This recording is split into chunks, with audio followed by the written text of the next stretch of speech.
personne ne les a vus à Kigali entre 7h et 19h le soir. Mais pourquoi, s'ils sont allés au parc de la Kagera, pourquoi marquer qu'il y avait une patrouille à Kigali? Autre élément, qui a fait porter dès le début un soupçon extrêmement fort des Hutus sur les troupes rwandaises, les Rwandais ont porté un soupçon très fort sur l'action de la Belgique, ou tout au moins une partie des éléments des casques bleus belges au Rwanda cette journée du 6 avril, c'est qu'il y a un C-130 belge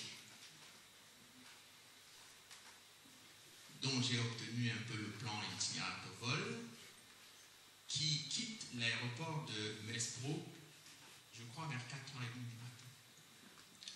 Et donc qui voyage, qui va au Caire, et qui revient au Rwanda sans communiquer son plan de vol à la tour de contrôle, et qui arrive à 20h, c'est-à-dire 20 minutes avant l'attentat contre le président Habyarimana. Et donc cet avion qui arrive un peu à l'improviste n'est pas autorisé à atterrir. Il survole le territoire jusqu'à l'arrivée vers 20h15 de l'avion présidentiel. Évidemment, l'avion présidentiel est abattu pendant que ce C-130 est en train de tournoyer. Mais ce qui est important, c'est pas ça. C'est que le 4 avril, cet avion aurait reçu des informations de la sécurité aérienne belge qu'il fallait qu'il soit muni d'un dispositif antimissile. Et cela est confirmé également par fax, par un officier belge qui envoie une communication à Kigali. Deuxième élément troublant, c'est qu'à l'intérieur de cet avion C-130 se trouvent deux officiers supérieurs de la MINUAR. Un qui est un des éléments importants du service de renseignement de la MINUAR, M. Claes, et un autre qui est le chef des opérations militaires. Qui a permis à cet avion avoir un système antimissile, parce que mettre un système antimissile sur le C-130 suppose qu'il y a une menace. Et c'est écrit dans le fax du 5 avril qu'il y a une menace contre le C-130 belge à Kigali. Traduction, il y a des gens à Kigali qui ont des missiles susceptibles d'attaquer le C-130 belge. Qui donc?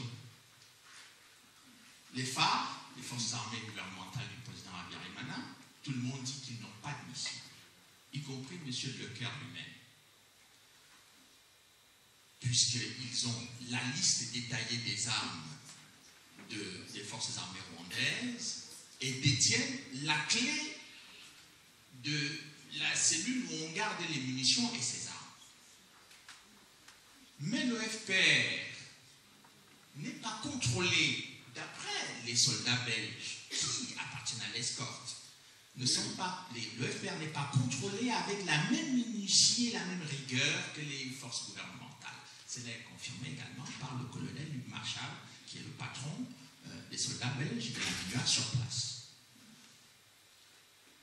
Ça signifie donc que si les phares n'ont pas de missiles, le FPR, il reste quoi? Il reste le FPR et les Nations Unies. Donc, les deux suspects qui sont susceptibles d'avoir des missiles sont la MINUAR elle-même ou les forces du FPR. Bon. Si on écarte l'hypothèse de la mission des Nations Unies, parce que les Hutus auraient vu les missiles des Nations Unies, auraient dit, mais attendez, les Nations Unies viennent ici avec des missiles alors qu'ils sont une mission de la paix. Bon, il reste un seul suspect, le FPR. Le problème, c'est que chaque fois qu'on veut enquêter sur les missiles du FPR, il y a des problèmes. On se tourne vers la France, on dit que la France est coupable de génocide. Il faut chercher les missiles en France, il faut chercher les auteurs de l'attentat en France. Et je me rends compte que sur cette histoire des missiles et sur cette histoire des armements du FPR, la mission d'observation des Nations Unies qui était chargée de vérifier les armes qui venaient d'Ouganda vers le FPR ont rédigé un rapport secret, un rapport de service de renseignement qui a été envoyé au général Dallaire lui-même dès le mois de mars, en lui disant très clairement que nous avons identifié au moins 105 convois qui venaient d'Ouganda, qui traversaient la frontière du Rwanda et qui étaient destinés aux rebelles Tutsis. Jamais le général Dallaire, ni aucun autre membre de la MINUAR n'a reconnu qu'ils ont vu, qu'ils ont rédigé des rapports sur le soutien militaire direct des troupes ougandaises au FPR. J'ai donc publié ces éléments en espérant être contredit. Et le dernier élément sur cette affaire qui pose question à l'attitude de la Belgique a été versé dans le dossier d'auditorat militaire belge. Donc, ce que je dis n'est pas mon invention, ce sont des choses qui, si on voulait faire des enquêtes sérieuses et rigoureuses, on essaierait d'examiner tous ces éléments pour éliminer ce qui relève de la fantaisie et conserver ce qui relève des preuves irréfutables et de témoignages probants. Évidemment, cela n'a pas été fait puisque le dossier de l'auditorat militaire belge a été arrêté avec la disparition de son enquêteur en chef, M. Van Linssen. Et évidemment, le comité de suivi qui avait été mis en place n'a jamais repris ces éléments pour essayer d'aller un peu plus loin ou de saisir l'une des personnes qui vient de publier un livre en Belgique sur les génocidaires, M. Van der Mesch, vous l'avez bien compris, qui est quand même en possession d'un certain nombre d'éléments qui auraient permis à lui-même d'expliquer les difficultés que peut avoir un magistrat à enquêter sur un dossier sensible. C'est pas ce qu'il a fait. Ils sont tous obsédés par des génocidaires autour, je ne sais pas pourquoi.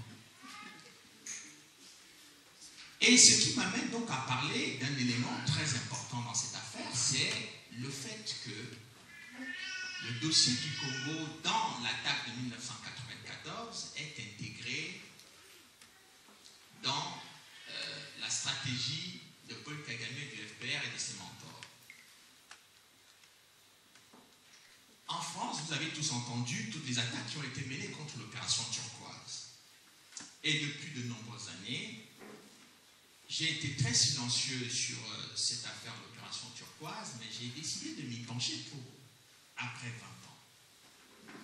Et mon objectif, ce n'était pas de chercher à savoir si les Français étaient innocents ou coupables. Mon objectif était d'essayer de savoir qu'est-ce qui justifie toutes ces attaques contre la France autour de l'opération turquoise. Et qu'est-ce qui s'est passé dans l'action de l'armée française, non pas avant, parce qu'avant, le Rwanda était opposé à toute intervention française, etc. Mais sur l'opération turquoise, qu'est-ce qui a justifié la cristallisation de ces attaques? Et je découvre des choses extrêmement intéressantes, dont certaines ne sont pas du tout connues du public. J'ai fait une analyse du FPR exclusivement sur les cartes d'état-major. Donc les cartes de la MINUAR, les cartes françaises, les cartes des phares, etc. Et qu'est-ce que je découvre? Je découvre que les Rwandais qui étaient sur place ont vécu effectivement ces événements, peuvent maintenant retrouver dans leur mémoire comment les choses se sont réellement passées. C'est dommage parce que j'ai demandé à avoir un rétroprojecteur parce que ça aurait été très facile pour vous voir, mais je vais l'expliquer assez sommairement.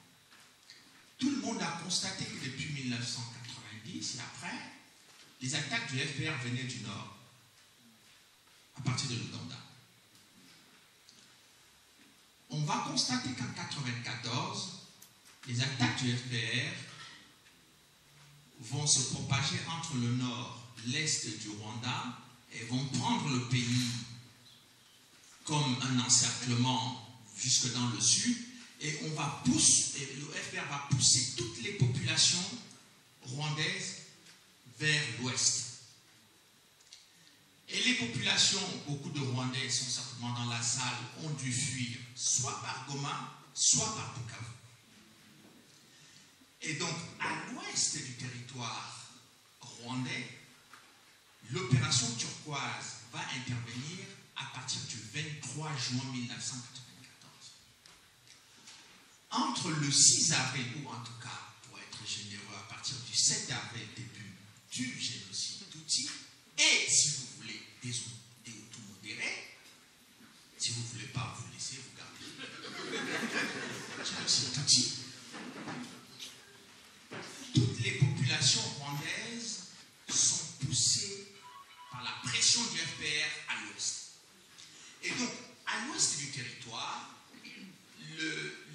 l'opération turquoise, qui va installer son commandement avancé à Goma, va chercher à se déployer à l'ouest dans ce qu'on a appelé la zone humanitaire sûre. Et dans cette zone humanitaire sûre, c'est là que se trouvaient toutes les populations rwandaises. À peu près, l'armée française a évalué à peu près 1 million de réfugiés qui venaient, etc. Et le FPR continuait à charger dans cette zone humanitaire pour pousser encore plus loin les réfugiés. Et donc, le général Lafourcade, donc, qui commandait l'opération turquoise, m'explique qu'à partir du moment où il se retrouve à Goma, il voit un afflux de réfugiés à Goma et eux-mêmes seront assaillis par des réfugiés. C'est à ce moment-là qu'il essaie donc d'échanger avec Paul Kagame pour demander, via le général Dallaire dans un premier temps, pour demander que Kagame arrête ses troupes puisque les réfugiés sont en quelque sorte en détresse. Ce ne sont pas des gens qui constituent une menace pour l'armée patriotique rwandaise et que cette pression militaire, il serait important qu'elle s'arrête pour que l'opération turquoise puisse effectuer la protection des civils et aider les organisations humanitaires qui sont sur place. Kagame, il refuse d'arrêter la pression. Le général Lafourcade saisit cette fois M. Chariarkan, donc, qui a remplacé Jacques-Roger Bobo, le représentant du secrétaire général de l'ONU sur place, qui lui-même affirme au général Lafourcade qu'il va essayer de prendre contact avec les Américains qui ont de l'influence sur Paul Kagame pour les amener pour amener Paul Kagame à arrêter cette pression qui en fait ne fait que produire un flux de réfugiés de plus en plus important sur le territoire congolais.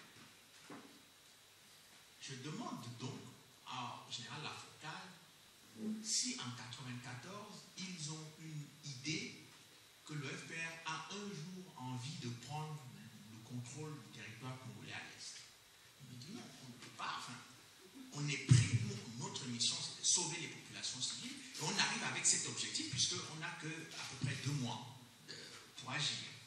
Et donc, il se trouve que pour le FPR, et c'est ça qui est important à comprendre, pour le FPR, l'opération turquoise qui vient s'installer à l'ouest, parce qu'obligé de s'installer à l'ouest, risque d'amener les Hutus à se réorganiser pour empêcher la prise totale du pouvoir que le FPR est en train d'imposer, mais plus important, à empêcher le FPR de prendre le contrôle du Congo, puisque en poussant les populations là-bas, l'objectif du FPR sera d'intervenir sur le territoire congolais en disant qu'il y a des génocidaires sur le territoire congolais. L'opération turquoise est une mission des Nations Unies qui se déroule dans le temps et dans l'espace, et donc il n'y a pas de motivation politique. Et je cherche donc à comprendre quelle est l'attitude des États-Unis, de la Grande-Bretagne et d'Israël. À ce moment-là, les États-Unis qui ont refusé de participer à l'opération turquoise, qui est une opération multinationale dans laquelle tout le monde peut participer, créent une autre mission qu'ils vont intituler sous le nom de code de Opération Sopotro. Peu de gens ont entendu parler. Sopotro.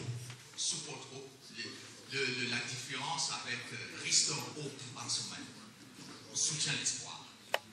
Bon, le problème, c'est qu'il n'y a plus d'espoir au Rwanda. À ce moment-là, l'espoir des réfugiés. Et l'opération Support Hope est considérée par les Américains comme une opération humanitaire. Mais elle n'est pas faite sous le contrôle ni sous le mandat des Nations Unies. C'est une opération bilatérale qui rentre dans le cadre, si vous voulez, de la relation bilatérale, d'une initiative unilatérale, si vous préférez, pour être plus précis. C'est une mission unilatérale décidée par les autorités américaines à la demande du président Clinton, qui va donc s'installer en Ouganda. Il n'y a pas... il y avait des réfugiés tout massifs en Ouganda. Non. Bon. Ils vont s'installer en Ouganda et ils vont organiser l'état-major de la préparation de Support Hope en Ouganda.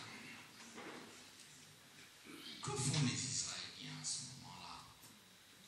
Les Israéliens créent aussi une mission humanitaire unilatérale qui s'appelle Intern Hope. Personne n'a entendu parler, évidemment, les médias n'en ont pas parlé du tout. Ce que je dis est vérifiable parce que j'ai apporté des éléments précis dans le livre. Je ne suis pas bête. Effectivement, si on veut contester, j'apporterai d'autres documents. Alors, cette opération israélienne vise à aider le Rwanda, les réfugiés rwandais. Bon. Ils vont apporter donc un détachement médical, ce qu'on appelle un hôpital de campagne, à Goma, à côté de l'opération turquoise. Mais pourquoi faire des opérations humanitaires individuelles qui vous coûtent plus cher, avec une logistique plus importante, si vous avez la possibilité de mettre la moitié seulement des fonds dans l'opération turquoise? Et faire du renseignement si vous voulez, un peu d'opération clandestine, secrète si vous voulez, mais dans le cadre du mandat des Nations Unies. Eh bien non.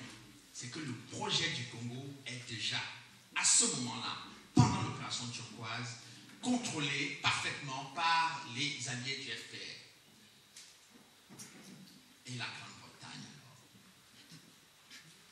Une partie du détachement britannique qui se trouve au sein de la MINUA va être déployée dans le cadre d'une mission humanitaire unilatérale également, qu'on va appeler, ils vont donner le nom de code d'opération Gabriel. Personne n'a entendu parler, évidemment. Donc vous avez 3 missions humanitaires d'Israël, des États-Unis et de la Grande-Bretagne, dont personne d'entre vous à peu près n'a entendu parler. Mais tout le monde a entendu parler de l'opération turquoise. Et cette opération vise exclusivement à soutenir, dit-on officiellement, les réfugiés hutus à l'Est.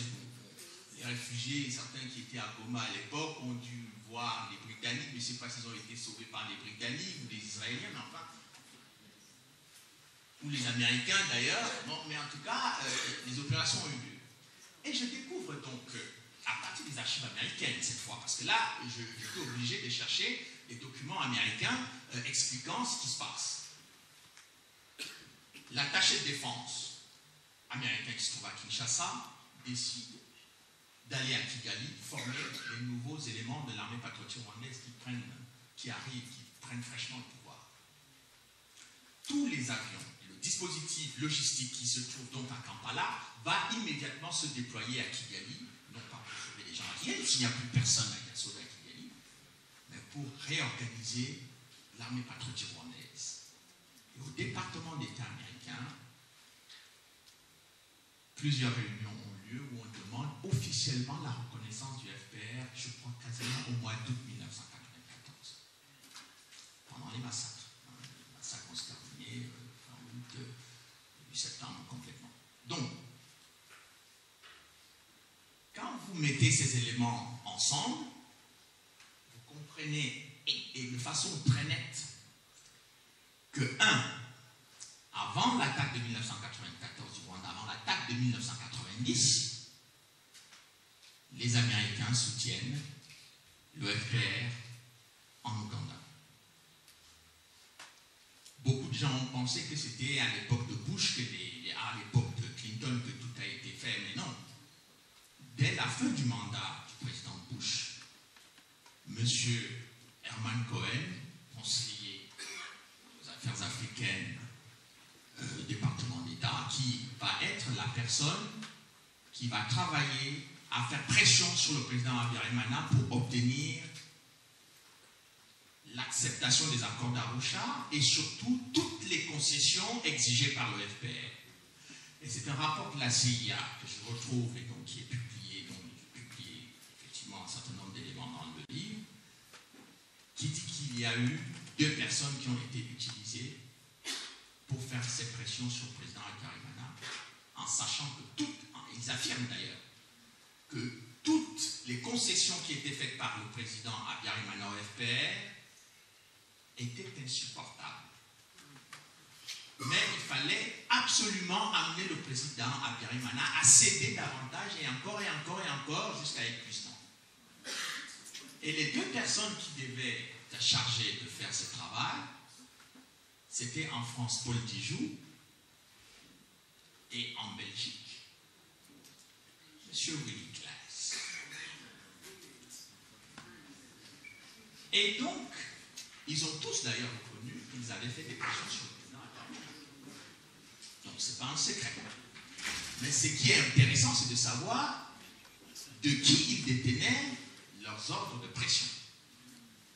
Et donc, évidemment, tout ce travail pendant cette période, entre 1990 et 1994, les Américains, les Anglais, les Israéliens soutiennent le FPR en Ouganda.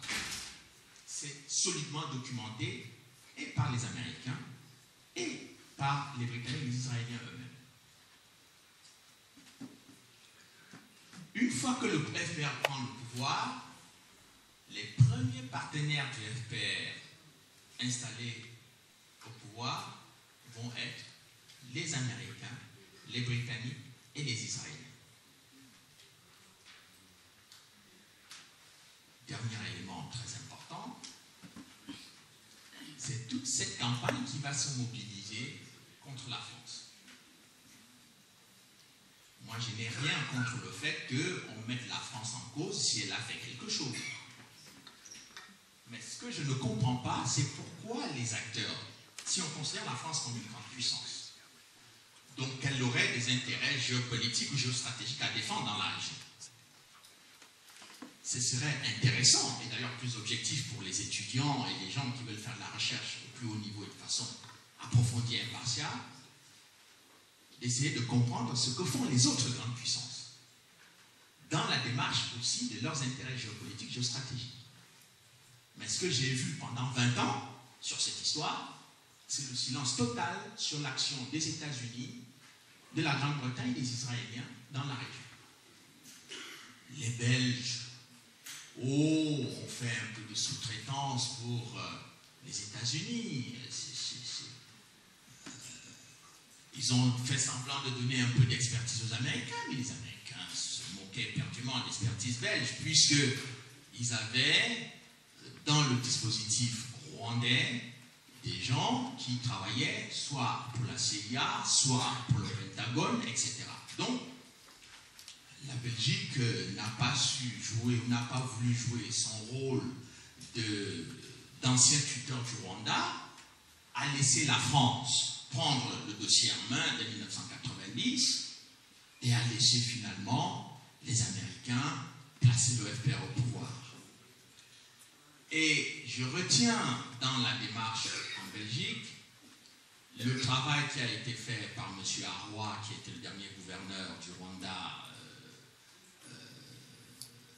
avant la fin de la colonisation belge, qui a attiré l'attention de M. Willy Claes sur le danger que représentait le FPR pour la région et surtout pour les Hutus après sa prise de pouvoir. Dans l'hypothèse où on laissait le FPR prendre le pouvoir, évidemment, M. Aroua a fait une analyse qui, à mon avis, aujourd'hui, ne souffre pas de la moindre contestation par la précision de ce qui a observé du FPR. Et je terminerai là-dessus. Je suis quand même surpris qu'après un faisceau d'éléments précis, après des témoignages et des Hutus et des gens du FPR et d'autres observateurs extérieurs, on continue de marteler la même thèse, les mêmes arguments depuis 20 ans. Quand on prend le rapport de la commission sénatoriale belge, quand on prend le rapport sénatorial français, le parlementaire français, quand on prend les travaux qui ont été faits par les Américains eux-mêmes ou ce qui a été fait par l'ONU, si on regarde simplement les non-dits de tous ces rapports, il y a de quoi constituer une réflexion alternative sur la façon dont les choses sont passées au Rwanda. Mais je ne comprends pas cette obsession à ne voir que le mal d'un côté et à taire tout ce que le Rwanda fait au Congo, par exemple, de l'autre. Et je ne peux pas concevoir que des journalistes en Belgique, par exemple, puisqu'on est en Belgique, ne parlent pas du tout de l'action des États-Unis, ne parlent pas du tout des zones d'ombre de l'assassinat des casques bleus belges ou du bataillon Lotin le 6 avril, ne parlent pas du tout, par exemple, de la vérité pour les familles des victimes belges sur l'attentat, sur l'assassinat des casques bleus. Et qu'on ait arrêté M. Ntouyaga, qui n'a jamais été mêlé à l'assassinat des casques bleus, si on s'en tient uniquement d'ailleurs au témoignage du capitaine Apédo, qui était présent au moment des faits. Le témoignage du capitaine Apédo, qui était un officier supérieur de la Minuar, est entre les mains du magistrat Van der Mesch. Pourquoi avoir arrêté M. Ntouyaga et le présenter à la Belgique comme la personne qui a fait assassiner les casques bleus, alors que le capitaine Apédo dit tout le contraire?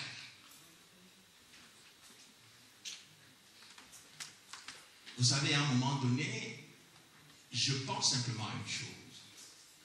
C'est que quand on a été formé à la rigueur intellectuelle, à la rigueur cartésienne, on vous dit, quand vous faites la recherche, vous prenez des hypothèses, vous les évaluez, vous écartez celles qui, même si elles vont à l'encontre de vos propres convictions, mais dès lors où tout cela est étayé par des faits probants et irréprochables, vous avez le devoir intellectuel et moral de prendre en compte ces données. Parce que c'est ça qui fait évoluer la science. C'est ça qui fait avancer le savoir. C'est ça qui permet aux gens de comprendre comment on peut partir du brouillard pour s'acheminer vers la lumière, vers la vérité. Mais cette obsession à vouloir, dans le dossier du Rwanda et des Grands Lacs, nous maintenir dans le brouillard et dans l'obscurité, est quelque chose qui me sidère. Et j'en arrive à la conclusion qu'en ce qui me concerne, je n'ai pas l'intention de rester dans l'obscurité et je ne propagerai jamais le mensonge dans les événements du Rwanda et du Congo.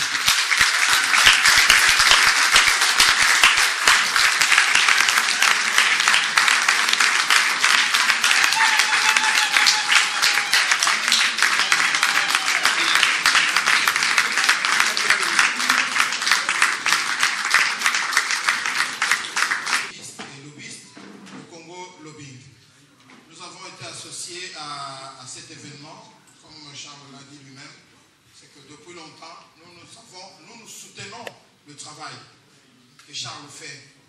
Nous ne posons pas de questions. Nous ne cherchons pas qu'il nous donne des solutions. Lui, il fait son travail et nous, vous vous retrouvez, vous faites beaucoup de choses et nous faisons aussi beaucoup de choses. Jamais les Congolais et les Rwandais qui sont à l'extérieur, pour diverses raisons, ne sont jamais ensemble pour travailler. Mais depuis un moment, c'est pourquoi je salue ici mon frère Bonaventure, tous les deux Bonaventure, et tous ceux qui ont commencé à penser, ils se sont dit que la cause doit être commune aujourd'hui. Nous ne pouvons pas continuer à nous séparer, parce que si on voit, vous remarquerez que tout le travail que Charles fait, que tout ce qu'on fait, l'aboutissement de tout ça se trouve au Congo. Pour fuir, pour sortir, vous passez au Congo. Pour qu'on puisse détruire, on détruit au Congo. Vous comprenez cela? S'il y a des gens à se plaindre aujourd'hui, c'est nous, Congolais que nous sommes. Parce que, imaginez-vous, est-ce que vous pouvez comprendre cela? Durant tant d'années, vous avez accepté vos frères, qu'ils soient Hutu, Hututi. Il y a des enfants qui sont nés au Congo, qui ont grandi au Congo, qui ont étudié au Congo, qui ont eu tout au Congo. Et du jour au lendemain, ces mêmes enfants-là que vous avez cru sont Congolais se retournent contre vous. Moi qui n'aime pas mon couteau, je peux comprendre pourquoi il dit qu'on l'a poignardé. Vous comprenez? C'est ça notre sort. Et quand nous voyons qu'aujourd'hui, à cause de ces gens-là, parce que ce n'est pas que les Congolais sont contre le Rwandais. La preuve en est que on vous épouse, vous vivez chez nous, on fait tout. Comment voulez-vous qu'on soit contre? Vous comprenez? C'est peut-être ça que je suis en train de vous dire là.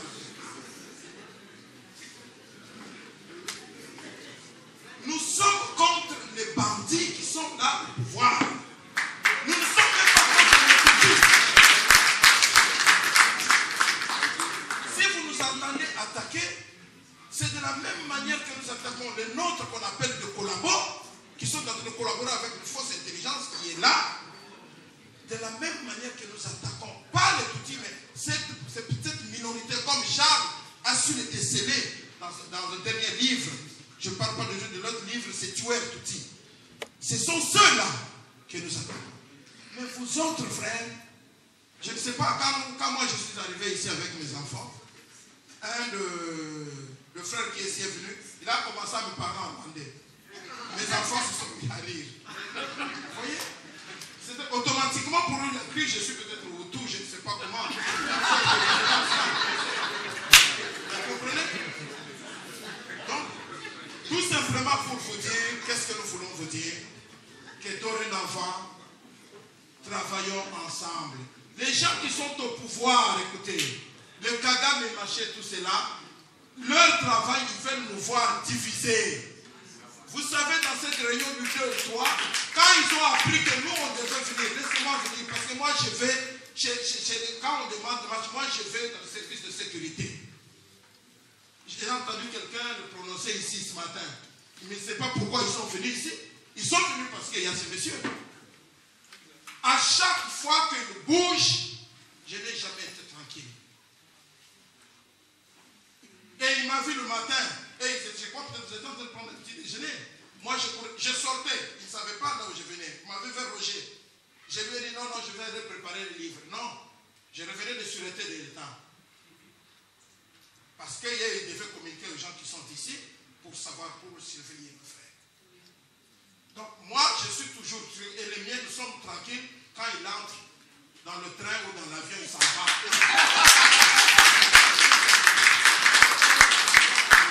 Donc, juste pour dire que Kagame et tous les autres ne sont pas contents quand ils nous voient ressembler. Quand nous voulons, cette unité que nous vous demandons, c'est laquelle? De pouvoir nous changer des idées. Regarde, on nous trouble aujourd'hui. Le Congolais ne sait même plus qui est Congolais et qui ne l'est pas. Mais vous savez, peut-être celui qui a la tête de notre pays, il vient de chez vous, c'est l'enfant de, je ne sais pas, de l'une de vos tantes. Mais dites-nous, pour qu'on sache.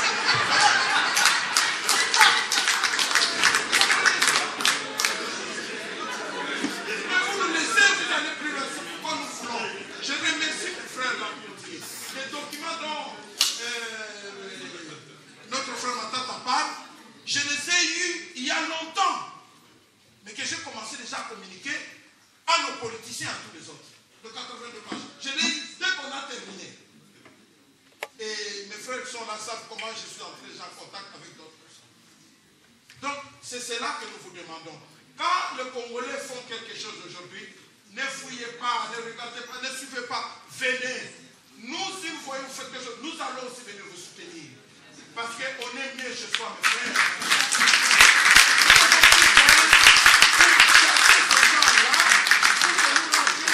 Chez nous. Vous comprenez? Je n'ai plus de cheveux, je ne sais pas qui est comme ça. Donc je vais rentrer chez moi. Alors, unissons-nous. Voilà le seul message que j'ai. Pour conclure, les livres là, celui qui achète les livres va venir. Charles va être là pour commencer à dédicacer. Faisons cela dans la vie. Je vous remercie.